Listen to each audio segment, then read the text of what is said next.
ada dalam perenungan firman Tuhan. Untuk itu, mari kita meminta tuntunan Roh Kudus. Dalam doa kita berdoa. Terpujilah Engkau, ya Allah, ya Tuhan kami. Allah yang terus memperkenankan kami menikmati segala karya dan kebaikan-Mu yang terus Engkau hadirkan di setiap langkah perjalanan kehidupan kami. Kami bersyukur, kami berterima kasih buat kesempatan yang boleh Tuhan beri bagi kami sebagai persekutuan wanita kaum ibu Aras Jemaat Gemim Sion. Kami boleh meninggalkan aktivitas, tugas kerja dan tanggung jawab kami. Kami boleh ada di rumah-Mu yang kudus ini untuk memuji dan memuliakan nama Tuhan. Untuk itu Tuhan, kami membawa keberadaan kehidupan kami. Dalam keterbatasan kami sebagai manusia, tak jarang ada kealpaan, ada kelalaian, ada begitu banyak hal yang kami lakukan, kadang tidak sesuai dengan firman Tuhan. Kami merasa berdosa di hadapan-Mu Tuhan. Untuk itu, kami memohon pengampunan dan belas kasihan-Mu. Layakan kami ada dalam persekutuan ibadah saat ini. Layakan kami untuk menerima berkat firman yang akan kami baca renungkan bersama di saat ini. Roh Kudus menolong kami untuk memahami dan mengerti firman kebenaran. Dan firman ini yang akan terus menjadi suluh dan pedoman di tengah-tengah kehidupan kami. Berfirmanlah bagi kami Tuhan. Kami siap sedia membaca, merenungkan, serta melakukan firman-Mu di dalam nama Tuhan Yesus. Amin. Saudara-saudara yang terkasih dalam Tuhan, pembacaan dan perenungan kita terambil dalam Injil Matius pasal 10 ayat 16 sampai dengan ayat 33.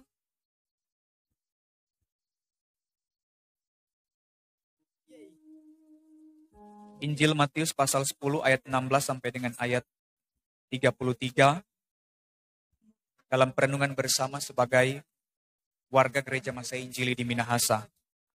Injil Matius pasal 10 ayat 16 sampai 33. Saya mengajak saudara-saudara untuk membaca bagian firman ini secara berbalasan.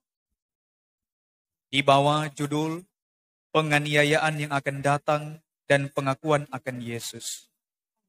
Lihat, aku mengutus kamu seperti domba ke tengah-tengah serigala. Sebab itu hendaklah kamu cerdik seperti ular dan tulus seperti merpati.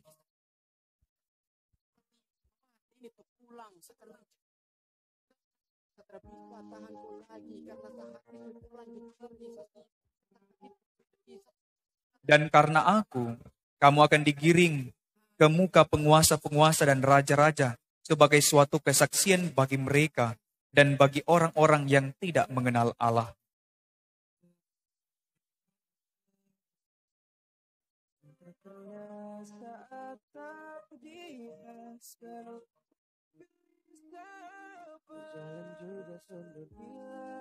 Karena bukan kamu yang berkata-kata, melainkan Roh Bapamu, Dia yang akan berkata-kata di dalam kamu.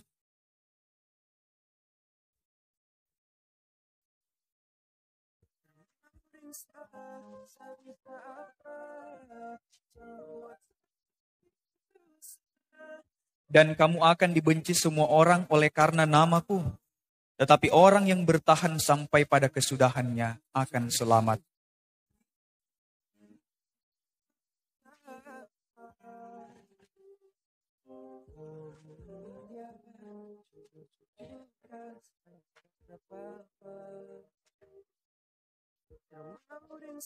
Seorang murid tidak lebih daripada gurunya, atau seorang hamba daripada tuannya.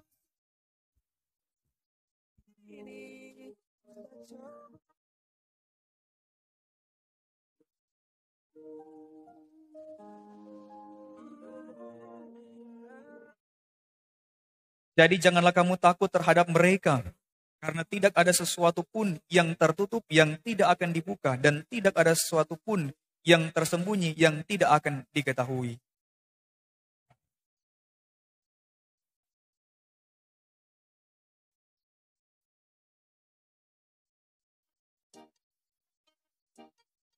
Dan janganlah kamu takut kepada mereka yang dapat membunuh tubuh, tetapi yang tidak berkuasa membunuh jiwa. Takutlah terutama kepada Dia yang berkuasa membinasakan baik jiwa maupun tubuh di dalam neraka.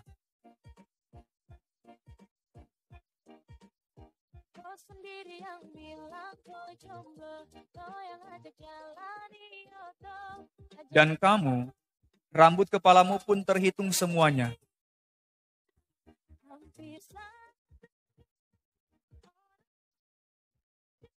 Setiap orang yang mengakui aku di depan manusia, aku juga akan mengakuinya di depan Bapa-Ku yang di sorga.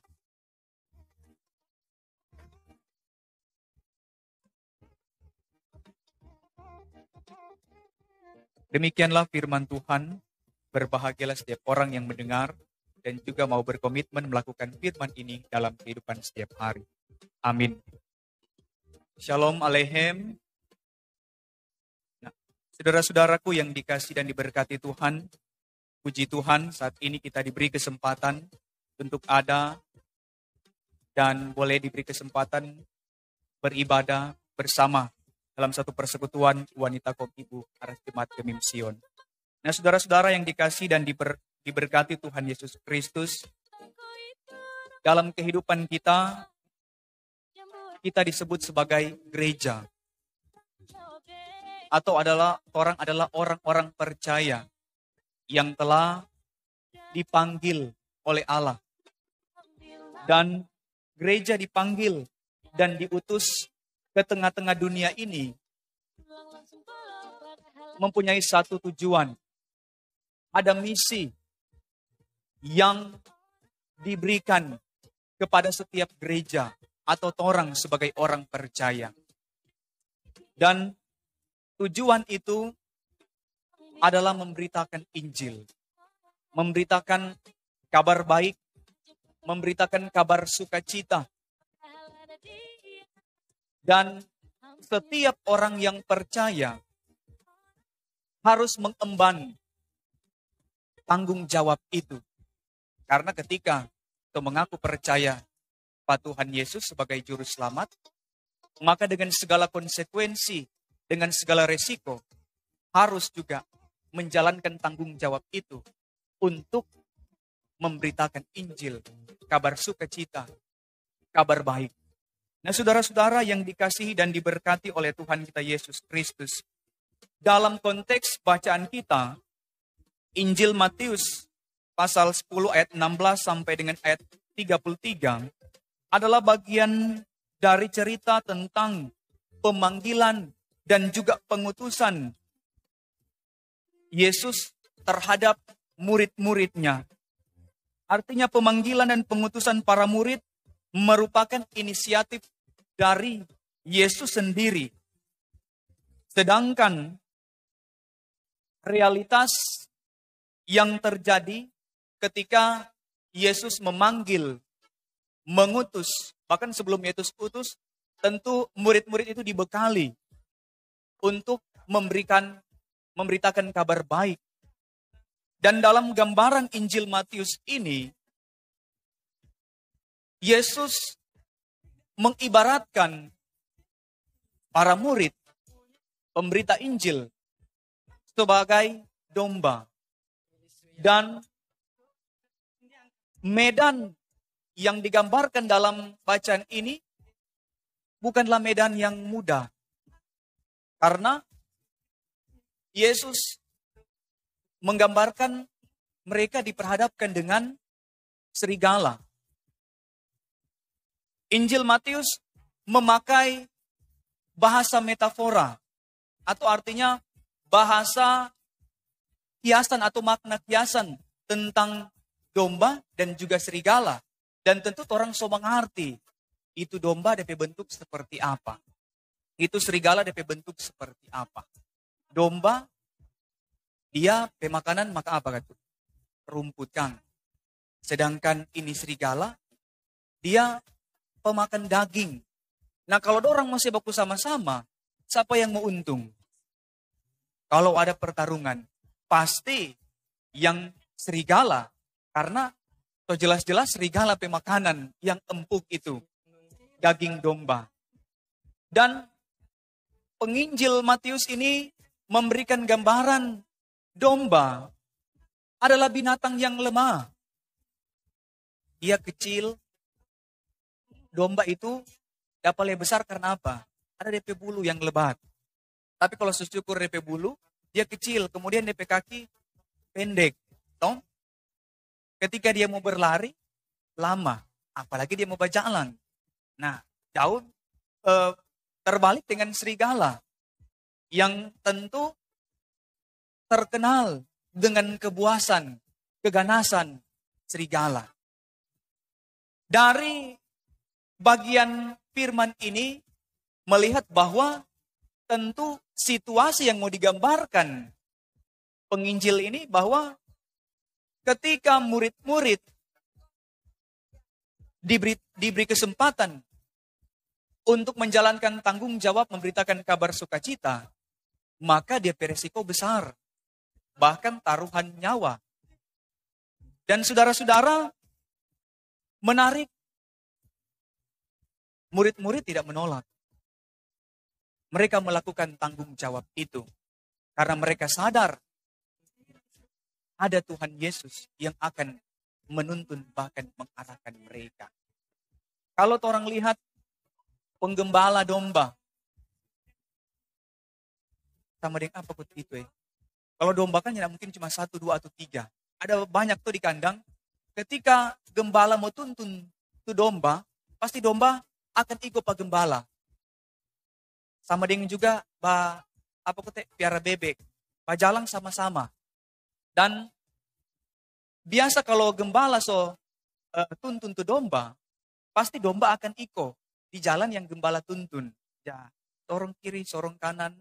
Mungkin kita pernah lihat juga ada aja pakai kayu, pakai tongkat. Makanya gembala identik dengan pakai tongkat. Kalau bebek-bebek ada tuh bulu panjang yang diusir supaya orang mau berjalan. Di jalan itu yang tuh gembala mau tuntun. Kehidupan kita juga digambarkan seperti gembala. Diberi tanggung jawab untuk memberitakan Injil. Dan orang di sepanjang tahun ini, atau setengah tahun, orang merenungkan tentang tanggung jawab orang memberitakan Injil. Bukan hanya sebagai pelayan khusus, diaken, penatua, pendeta, guru agama. Melainkan kita sebagai orang percaya tentu harus sadar bahwa tanggung jawab memberitakan Injil adalah orang semua. Ketika gembala menuntun DP domba, dia berupaya agar supaya setiap domba itu nyanda ada yang hilang, nyanda ada yang tercecer. Dan pasti orang pun sama halnya. Orang ada sang gembala, yaitu Tuhan Yesus. Nyanda mungkin Tuhan menghadirkan kita di tengah-tengah dunia ini sebagai orang percaya, pun Tuhan mau kasih biar. Iya toh? Tuhan pakai dengan latar belakang, dengan tugas, dengan pekerjaan, dengan apapun yang dipercayakan Tuhan, Tuhan pakai dengan talenta kita yang kita miliki untuk memberitakan kabar baik, kabar sukacita. Dan tentu orang juga harus sadar bahwa orang harus patuh kepada sang gembala. Ketika orang dengar-dengaran patuh kepada sang gembala, maka sang gembala Yesus Kristus akan menolong, menuntun kita, melindungi kita dari serigala-serigala atau dari ancaman-ancaman dunia ini ketika kita hadir untuk memberitakan kabar sukacita. Ladang pelayanan tidaklah mudah, tidaklah gampang. Dalam bacaan ini orang diperhadapkan dengan penganiayaan. Ada orang yang mungkin akan membenci kita. Ada orang yang akan tidak suka. Oh? Sedangkan orang baking bagus-bagus. Masih dapat nilai, nyanda bagus. Apalagi orang baking besar. Pasti dapat cap juga besai DP orang. Nah saudara-saudara yang dikasihi dan diberkati oleh Tuhan Yesus Kristus. Selanjutnya, Yesus memberi penegasan kepada muridnya, bahkan juga sebagai orang percaya atau orang semua, bahwa orang harus tetap waspada di tengah-tengah tanggung jawab yang Tuhan percayakan di dunia ini. Secara khusus tanggung jawab untuk memberitakan Injil. Orang harus waspada, cerdik seperti ular, tulus seperti merpati. Kalau dalam mitologi Yunani, ular itu DP simbol, dijadikan simbol hikmat. Oh? Karena ular gampang sekali menghindar ketika ada bahaya. Ketika dia terancam, dia so tahu harus lari bagaimana. Meskipun orang tahu dia tidak ada kaki, tapi dia gesit, cepat, cerdik. Dan kita dituntut juga cerdik seperti ular. Artinya kita memiliki hikmat dan kita pakai hikmat itu. Oh? Tuhan pakai kita dalam kapasitas apapun untuk menjalankan tanggung jawab. Dan tulus seperti merpati. Merpati digambarkan sebagai hewan yang istilahnya kalau dia ada pasangan, dia pasti akan setia dengan pasangan. Dia berkomitmen. Dia tidak pernah ingkar janji. Melambangkan kedamaian. Oh? Merpati melambangkan ketulusan. Kemurnian hati. Makanya, kalau dalam pemberkatan nikah, kalau di Alkitab nikah seperti ini, ada burung merpati. Jadi, dia tetap setia dengan komitmen. Kita pun sebagai orang percaya, harus jadi seperti merpati. Kalau orang mengaku percaya, maka kita berkomitmen untuk setia kepada panggilan iman dengan terus melakukan yang semua yang terbaik dalam tugas tanggung jawab memberitakan Injil. Oh? Merpati, biarlah dia kasih lepas dari DP sarang. Berapa mil, dia pasti akan kembali DP sarang itu. Dan pasti orang pernah dengar ilustrasi tentang merpati. Kalau orang ada satu pasangan, kung DP pasangan mati, pasti apa? Dia tidak akan mencari pasangan yang lain. Karena merpati DP lambang itu kesetiaan, ketaatan. Dia setia, biar kurang dia sendiri. Dia tetap setia dengan komitmen. Oh, merpati setia, biar lagi kalau orang bilang pernah diuji coba begini. Ada merpati satu, perempuan. Kemudian ada pejantan, ada banyak, ada sebarei. Oh, dia kenal dia pasangan yang mana. Oh, dia tahu dia pasangan yang mana. Dan pasti dia akan kembali dia pasangan. Kesetiaan itu yang dibutuhkan kepada orang sebagai orang percaya di sekarang ini. Oh? Jangan jauh terbalik. Banyak merpati-merpati sekarang yang itu nyandak setia, nyandak taat, nyandak berkomitmen dengan apa yang dijanjikan. Banyak merpati-merpati sekarang kadang pulang pada sarang, sambarang masuk sarang-sarang yang lain.